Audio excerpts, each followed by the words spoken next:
We're now going to talk about Channel migrant crossings. And in fact, the real reason why I'm talking about this is because I saw an article this week, I'm sure most of us did, about Boris Johnson. Apparently, the rumours are anyway that he said to Priti Patel, he was like, look, what on earth is going on? Why is this still happening? Why is it apparently so difficult to patrol our sea border, as it were?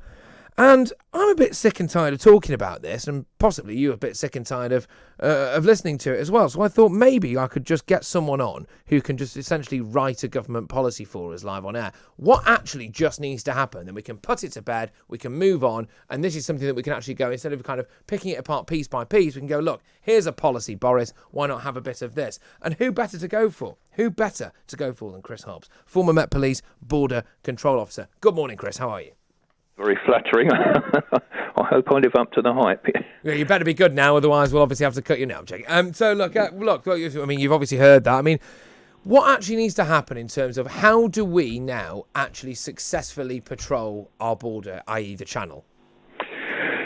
It is a difficult one. One of the main problems, well, there are two main problems. First of all, it's over in France.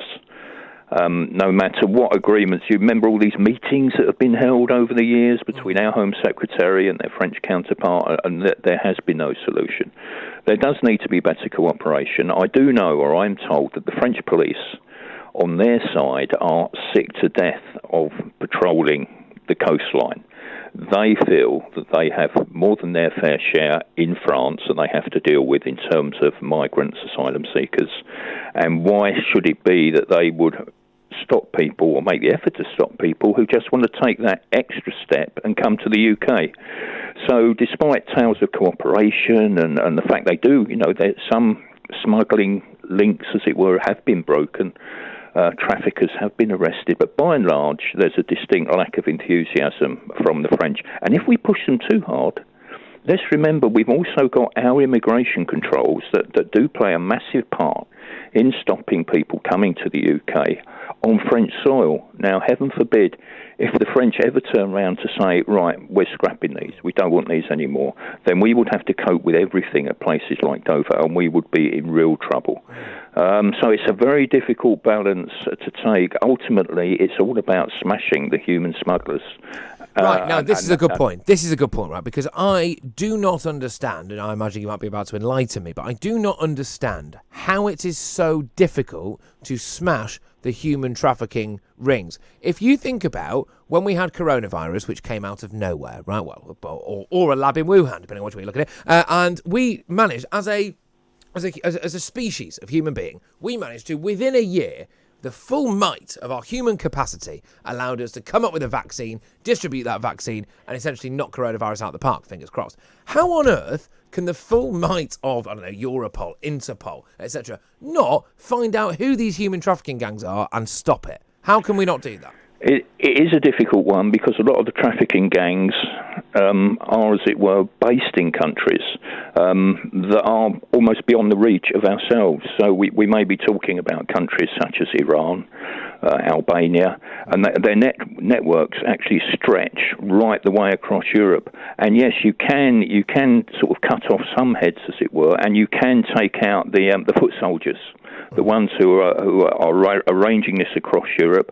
You've got the bankers as well, because some of these traffickers, they operate in a way that they money is deposited at various locations and people are smuggled, and then money is sort of taken out as they progress across Europe.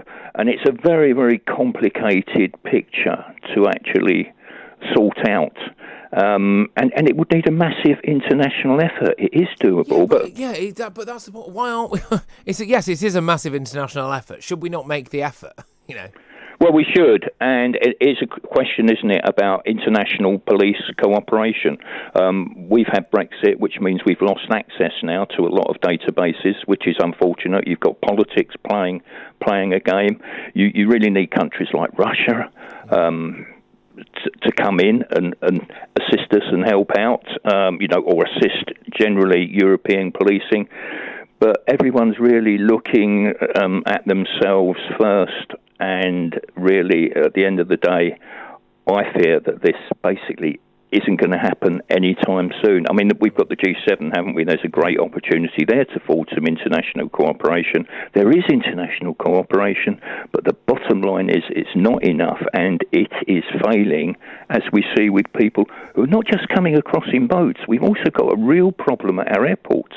The number of people who come into this country legitimately on visas, who come as legitimate visitors, but don't actually go back, numbers tens of thousands a year.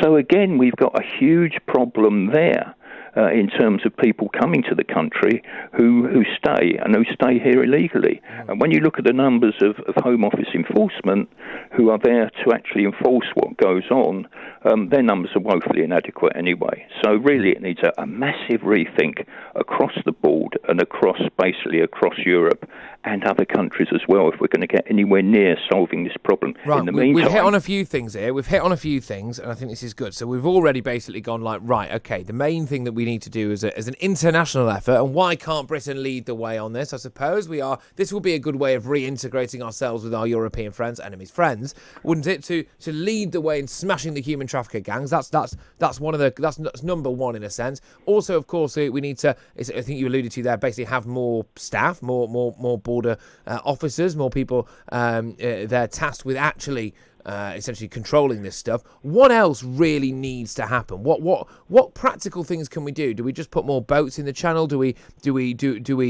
guard that more closely? You know, what else practically can Priti Patel be doing right now? Well, I mean, obviously she has to strive for this international cooperation that we've just been talking about. In terms of our own borders, it is very difficult, because at the end of the day, to turn people back mid-channel, there are all sorts of safety implications. And of course, once they actually get here, the best deterrent would be to say, right, you're going straight back. But then that requires the French to accept them back. That isn't really within our current framework. If someone hasn't registered abroad, you know that political asylum, people who are seeking asylum, basically are supposed to register. What happens there, Chris, right? What happens? Because I think a lot of people might be thinking this. I certainly have thought this numerous times. Let's just say there's a hypothetical dinghy coming across the channel, right? And we decide to intercept it, and we essentially tow it back to France. And if France just says, no, then what happens? Do they just stay in the channel? Well, we haven't done that yet. That's the bottom line. So we don't really know what the French reaction would be. But as I said, the French probably strike about it. Well, they have the trump card because of, as I just mentioned, we've got our border controls, some of our border controls in France. So if we really went out of our way to sort of say, right, here we go, and we've got these boats, a bit like a game of tennis, going backwards and forwards, it really, we come back again to international cooperation. The problem when these refugees, migrants, call them what you will, asylum seekers, get here, if they haven't been registered somewhere in Europe, then we haven't really got the grounds under the way the rules exist to send them straight back. So they have to go into the asylum process. That means going to maybe being held in these army camps that are quite controversial, or going out to hotels, maybe going to relatives. And of course, all the time, they do have that option of disappearing into their own communities if they happen to know people here. So it's a tremendously complicated, bureaucratic nightmare, to be quite honest, for the Home Office to sort out. And it's going to be very, very difficult for Priti Patel to actually find a solution. And now, of course, we've got nice weather, and I suspect they're going to keep on coming across. And we've also got the issue, haven't we, with children?